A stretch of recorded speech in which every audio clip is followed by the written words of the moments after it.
Hi there, this is Dr. Evan Osar with the Institute for Integrative Health and Fitness Education. Welcome to this edition of Integrative Movement Insider for Facebook Live. And I'm shooting this quick video before Janice and I head off to Orlando, Florida for a 3-day intensive certification, the Integrative Corrective Exercise Instructor Program. Now, I know many of you work with clients that have shoulder issues. If you've been following us for any length of time, welcome back, and thank you for joining us and allowing us to share this information with you, because I know it's going to help your general population clients, especially your older clients, because those are the same exact clients we work with here in our clinic, Chicago Integrative Movement Specialists. And if you're brand new to our website, our Facebook page, Fitness Education Seminars, welcome. Thank you for joining us and giving us this opportunity to share with you as well. And if you've been following us, as I mentioned, you know that I've had rotator cuff tears, both sides, labral tears on both sides. I have limited range of motion and limited stability, especially in the overhead position. That's pretty common, fairly common when your clients have labral tears. Now, one of the challenges is when you work with clients, the older population especially, MRI studies have shown that 1 in 3 asymptomatic, so people without symptoms, pain, things like that, have rotator cuff tears. And I would imagine it's probably even higher the older the individual is. Now, just because they're asymptomatic, meaning they have no pain, it doesn't mean they have optimal and efficient patterns, range of motion, and or stability. It just means they don't identify with pain. However, they'll say things like, my shoulder feels tight all the time, my neck doesn't rotate as much to that side, or maybe even the other side. I feel this constant tightness and irritation up here around the levator scapula area. So they'll tell you they have issues, but they may say, oh, I have no pain, so I don't have any issues. That's asymptomatic. So we have to be careful when we look at research and try to interpret those results, especially for our older population. So one of the things that we teach as part of our certification courses, whether you come through the Integrative Corrective Exercise Instructor Program or the Integrative Movement Special Certification Program, is the importance of having a system and using a systematic process to work with your clients. Because you don't rise to the level of your goals, you actually fall to the level of your systems. So most of you have more exercises than me. You may probably have better exercises than I have, so you don't need me to give you more exercises. What you do need, what differentiates our approach, the integrative movement system approach, from most of the other approaches that are out there, and why we can successfully work with so many individuals with shoulder, neck, upper back issues, why I can still work out even with rotator cuff tears and labral tears, is the system that we use. Now, I'm going to share with you a very brief way or look into our system, a brief way to use this system and plug it right into the programs that you're already using with success. One of the most important ways that you can help your clients is by helping them identify how their nervous system is reacting to your exercises. So we're going to use a shoulder exercise, a couple shoulder exercises as an example. So the number one way you can get it and a brief look into the nervous system and how the nervous system is reacting to your exercises in your program is range of motion. So I'm going to give you an example of that right now. So right now, I've done my correctives, so I'm going to look at my range of motion, overhead flexion. Very simple, easy. I'm going to put my hand on my rib cage and then look at shoulder flexion, pure shoulder flexion. So from the front, arm straight, wrist straight, finger straight, arm comes up next to the head. Don't let it come out to the side. Don't let them bend their elbow. Don't let them move their wrist. Straight up next to their head. Look at the range of motion. From the side, you see it's right here. If I go all the way overhead, I have to compensate through my low back. And that's what happens to a lot of your clients. If you actually watch what they're doing with overhead press, they don't have great range of motion. So what they do is they thrust their pelvis forward because they're working. You see my range of motion here? They're working within that range. So if you put your pelvis back, that's my range of motion. So direct overhead press is not a great exercise for the majority of your older clients unless you've evaluated the range of motion and determined it's full 180 degrees. There's many other options. But now I want to show you how your cues, your setup, and your exercises can directly change your client's range of motion. Now, I'm going to do a TRX suspension pull-up. I'm going to use the exact cues that you were taught and that I was taught in chiropractic school and almost every single certification program and continuing education program I went through. And if I watch tons of information, I read tons of literature, and these are the exact same cues that they're using as well. So I'm going to come over here to the suspension row. I'm going to do the exact setup that we all teach our clients, that we've all been taught to teach our clients. We're going to lift the chest up, shoulder blades down and back, squeeze them down and back, put them in their back pockets, And now I'm going to go into my row. I'm going to use these cues as I go into TRX suspension or suspension rows. So I'm going to do 6 reps. So chest up, squeezing down and back, and really retracting those shoulder blades as I go through my pulling motion. So I'm just pulling, do my suspension row, 6 repetitions. This is a very easy pattern for me, but 6 repetitions.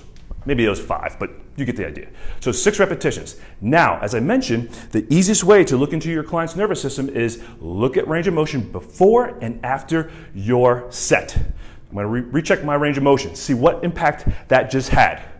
If my range of motion is the same, it had a negative, or I should say, it had a negligible effect and impact on my range of motion and my nervous system. In fact, that's actually pretty good. If it increased, then I know I did something good for my nervous system.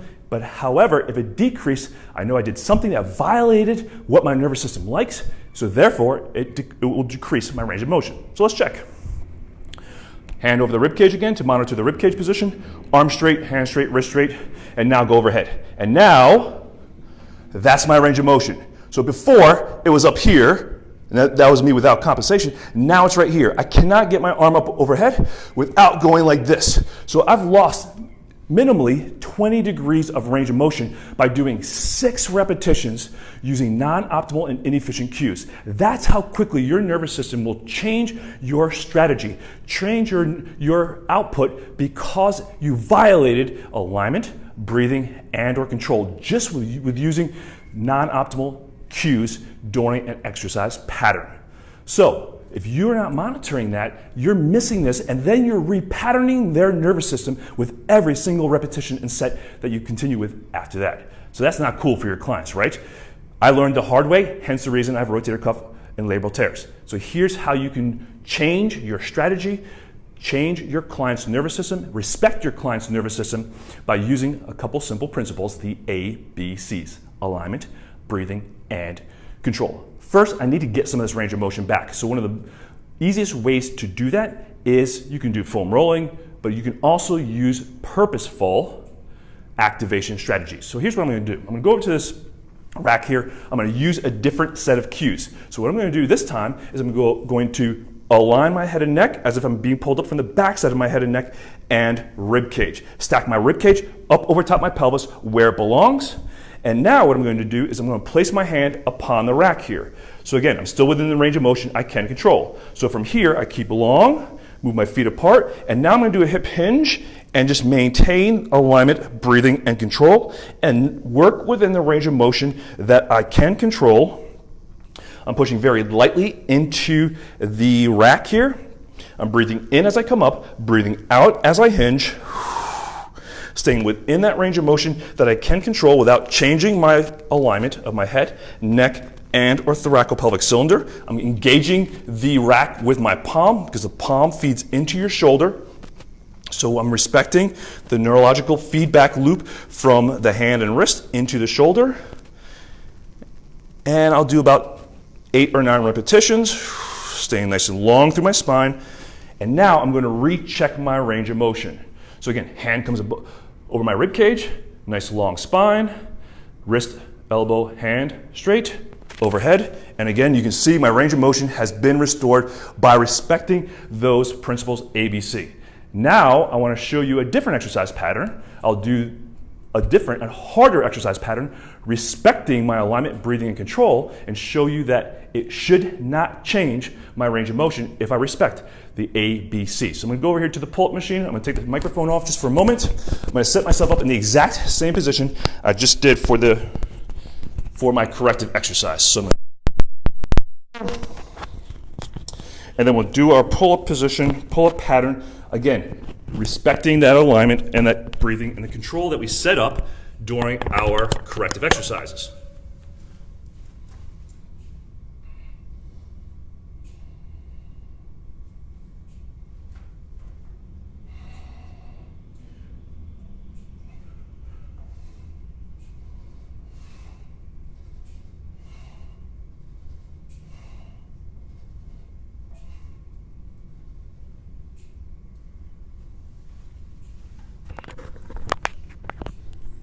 Okay, so that was 6 repetitions, same number of repetitions I did on the suspension row.